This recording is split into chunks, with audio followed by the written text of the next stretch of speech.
Sai news కి స్వాగతం. ఇప్పుడే అందిన వార్త. ఈపీఎఫ్ఓ ఖాతాదారులకు గుడ్ న్యూస్. భారీగా పెరిగిన వేతనం. దీనికి సంబంధించిన కంప్లీట్ డీటెయిల్స్ అయితే వీడియోలో చెప్పడం జరిగింది. వీడియోని పూర్తిగా చూడండి, అప్పుడే మీకు పూర్తి సమాచారం అనేది తెలుస్తుంది. అలాగే ఇప్పటి వరకు మన ఛానల్ ఎవరైతే సబ్స్క్రైబ్ చేసుకోలేదో దయచేసి సబ్స్క్రైబ్ చేసుకోండి. అదేవిధంగా లైక్ చేయడం మాత్రం మర్చిపోకండి. లేట్ చేయకుండా వివరాల్లోకి అయితే వెళ్ళిపోదాం. వేతన జీవులకు కేంద్రం త్వరలోనే గుడ్ న్యూస్ చెప్పే అవకాశాలు కల్పిస్తున్నాయి. ఉద్యోగుల భవిష్య నిధి సంస్థ కింద ఉన్న ఉద్యోగుల గరిష్ట వేతన పరిమితిని పెంచాలని కేంద్రం భావిస్తుంది. దీనిపై త్వరలోనే నిర్ణయం తీసుకోనున్నట్లు సమాచారం. ఈ మేరకు విశ్వసనీయ వర్గాలను ఉటంకిస్తూ ఎకనామిక్ టైమ్స్ ఒక కథనం రాసింది. ప్రస్తుతం ఈపీఎఫ్ఓ గరిష్ట వేతన పరిమితి 15,000గా ఉండగా దాన్ని 21,000కు పెంచనున్నట్లు తెలుస్తుంది.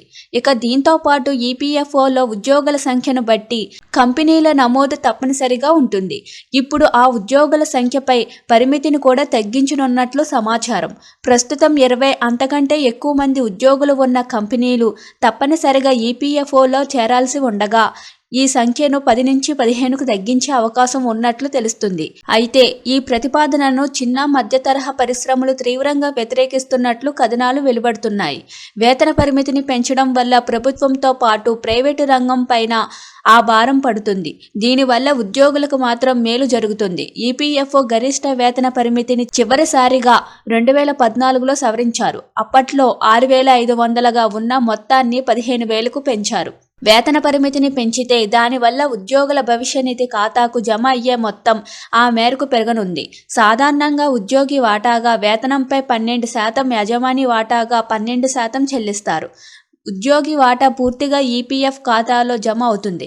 యజమాని వాటా నుంచి 8.33% పెన్షన్ను పథకంలో, మిగతా మొత్తం ఈపీఎఫ్ ఖాతాలో జమ అవుతుంది. గరిష్ట వేతన పరిమితిని పెంచితే ఆ మేరకు ఉద్యోగి యాజమాని చెల్లించవలసిన వాటా పెరుగుతుంది. దీనివల్ల ఈపీఎఫ్ఓ, ఈపీఎస్ ఖాతాలో జమ అయ్యే మొత్తం పెరుగుతుంది. దీంతో రిటైర్మెంట్ సమయానికి ఉద్యోగి తన భవిష్య నిధి నిల్వలను పెంచుకోవడానికి వీలు పడుతుంది. Thank you for watching this video.